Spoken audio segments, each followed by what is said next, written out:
ሆኖ ዛቶች ላይ በረካ የሌላቸው ዛቶች ላይ እኮ በረከትን አንፈልግም። ዝም ብለህ ያገኘው ድንጋይ እየሰምክ ትሄዳለህ።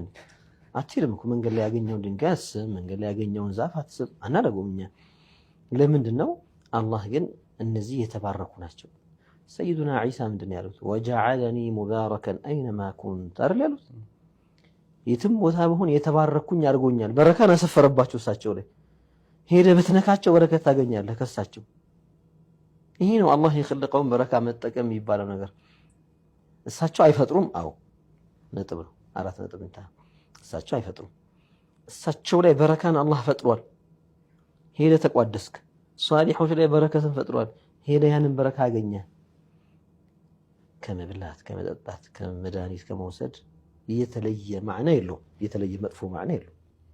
እየበላ እየጠጣ ዳጋስስ ማለት ነው። በቃ ምግብ ላይ ታያቸዋለህ። ካፊር ስጋ ቤቱ ላይ የሮጠ የሚበላ ሰውዬ ይጠቅመኛል እያለ ሲያመው ሐኪም ቤት እየሮጠ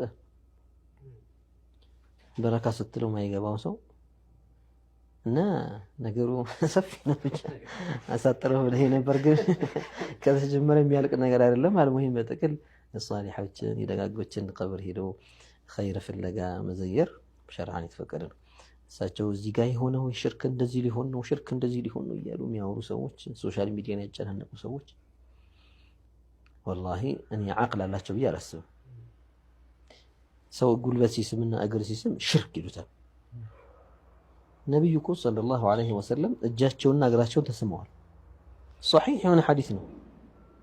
እጃቸውን እግራቸውን ነቢዩ ተስመዋል።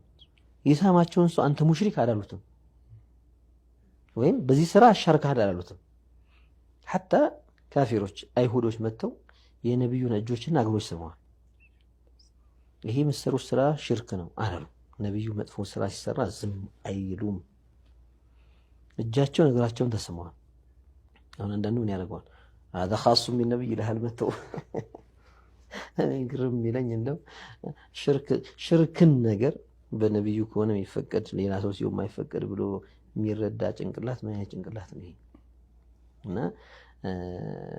ይሄን እኮ እንደዚህ የሚያደርጉት እኮ የሽርክ እንትን ለማድረግ ነው። በተለይ እንደዚህ ያሉ የሚያወሩ ሰዎች አቅላቸውም የተገለበጠ ይመስለኛል። ማዕኩስ ምን የሚነገርን ነገር ማይቀበል የሆነ በመርዝ ተሞልቶ ተገልብጦ የተቀመጣለ ሌላም ሰጠው ማይቀበል አይነት ነገር ሆኗል።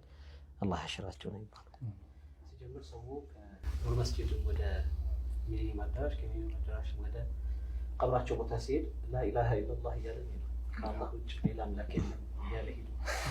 እሳቸውን ይገዛ ሐሪሞቹም ላይ ስንዞር ስንዘይር በአቅማችን እንኳን የሄድንበትን ቦታ ስንሄድ እኛ አንድም ሰው ቀብር ሲገዛ ይሄድ የለም።